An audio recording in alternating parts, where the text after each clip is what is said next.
काल बोलली होती ना की आजचा दिवस थोडा स्पेशल असणार, तर आज आहे आमच्या घरी राखण. आणि हो, आजचा ब्लॉग मराठीमध्ये असणार, कारण माझ्या फॅमिलीने मला क्लिअरली सांगितलंय राखण कोकणातली आणि ब्लॉग हिंदीमध्ये हे तर काही आम्हाला चालणार नाही.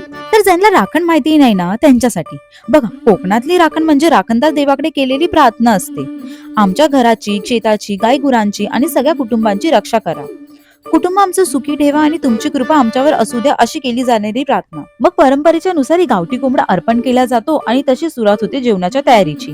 एका साईडला कोंबडा आणि मटण कापायला सुरुवात होते, तर दुसऱ्या बाजूला त्याच्यासाठी मसाले तयार केले जातात. आणि हे सगळं तयार झाल्यानंतर कोंबडा आणि मटण शिजवायला ठेवतात. तसंच सोबत सुरुवात होते कोंबडी वड्यांच्या तयारीची. पीठ मळून मस्त गोल गोल वडे बनवले आणि ते गरम तेलात तळून घेतले. खरं सांगायचं तर कोंबडी वडे तळायला सुरुवात झाली की घरभर येणारा सुगंध तर वेगळाच असतो. मग हे सगळं झाल्यावर आम्ही सगळे एकत्र बसून जेवायला सुरुवात केली. खरं सांगायला गेलं तर जेवण तर निमित्त आहे, पण ह्या निमित्ताने सगळे एकत्र येतात, हेच या दिवसातल्या सगळ्यात स्पेशल गोष्ट आहे.